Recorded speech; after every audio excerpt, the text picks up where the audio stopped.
Okay, this is just a quick video to show sort of a quick and easy launch pad if you don't have a launch pad for your gliders or even for your medium power rockets. So this is just a Schedule 40 black ABS plastic intersection that I got at Home Depot, and I bought a 1/2 inch by 8 inch threaded bolt from Home Depot. It was like $2.50 with a nut and a couple of washers, and I've just drilled through the center of the intersection and have the bolt going up through the middle, and that sticks out about 6 inches. And then I've built about 2 foot long legs for it.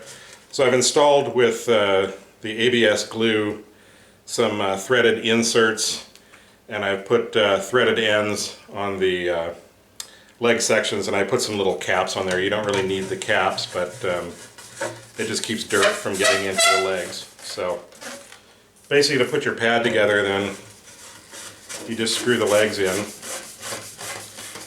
I've also put some screws in through the intersections in a couple of places, just so that if things get really tight or dirty and I'm trying to unscrew them and the glue joint wasn't really good, it's got some screws there to help keep the pieces from unscrewing, so you don't have to do that. So these weren't very expensive. I just bought one 8 foot length of Schedule 40 black ABS pipe and cut it to 2 foot lengths, and I've got my intersection, and then I've got the couplers there that allow me to screw it together.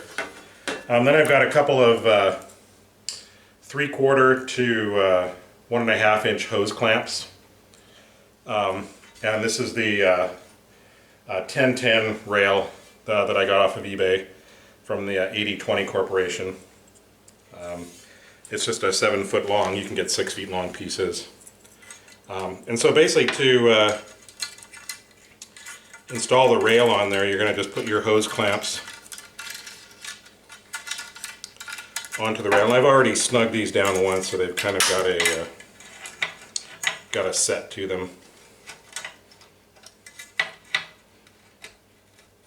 You may have to unscrew them a little bit more. So basically, the groove on the back side kind of lines up with the 1/2 inch bolt that's sticking up, and it sort of self-centers. And once you get the hose clamps tightened down, then they won't really go anywhere.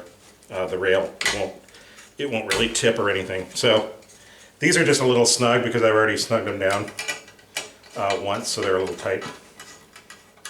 So all you have to do is just tighten down your hose clamps, and that's it. That holds the rail in place. You don't have any angle adjust, but that's okay, because for the glider you're just taking off straight up and down.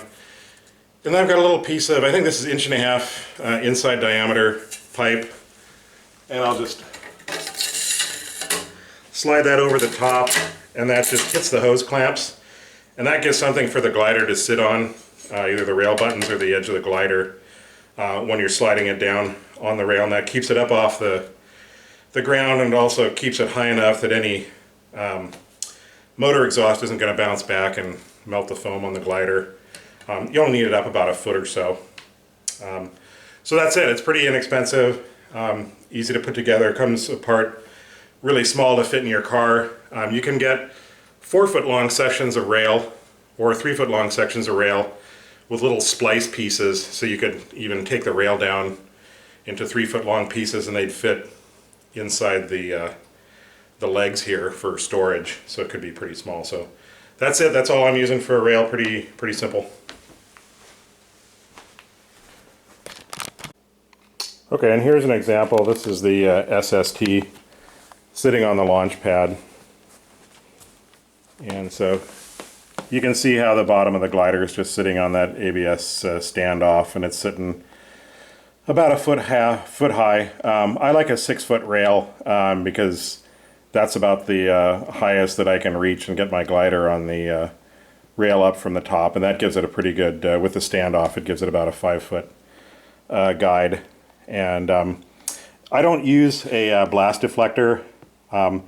These RC motors don't spit out a lot of fire. and the exhaust isn't really aiming directly at the ABS plastic. It's pretty far off of it, and so I haven't really found the need. The grass doesn't really get very black. If you wanted to put a blast deflector, you could just slide, you know, a coffee can that you've cut in half and fold it open, and you know, put a hole and just slide it over the bolt there, or just a flat piece of steel that you slide over the bolt if you wanted a blast deflector, just because you want to be a little more cautious about if there was any fire hitting the ground. Anyway, so that's it. It's a pretty simple launch pad. It's got a nice wide, you know, it's got a 4-foot base. It's not going to tip over. I've launched my 6-foot X15 off of this pad that uses a G40 or a G25 motor. That weighs 3 pounds, and there's absolutely no problem, even in windy days, it's not going to tip this pad over. Just wanted to comment quickly about the 1010 rail.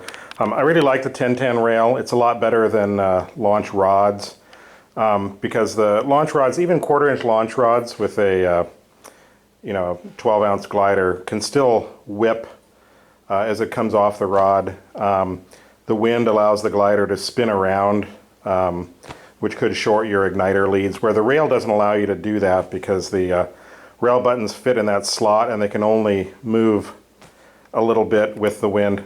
Nice thing too about the rail is that most launches would have a rail system, so if your glider is set up with rail buttons, then you're already set to go. The rail has 4 sides to it, so you can launch from any of the sides. So if one of the slots of your rail gets a little dirty or buggered up and it's not sliding so smooth, you can always just switch to one of the other sides. That's another nice thing about the having that plastic tube around the rod as a standoff, is that the standoff's not just on one side, it's on all sides because it's around the rod, and so you can just swip to another side of the rod if you want to, and use a clean slot if you need to do that. The rail's really nice. It's very stiff. I've never had any problems with launching the gliders off of the rail, so it's a nice setup.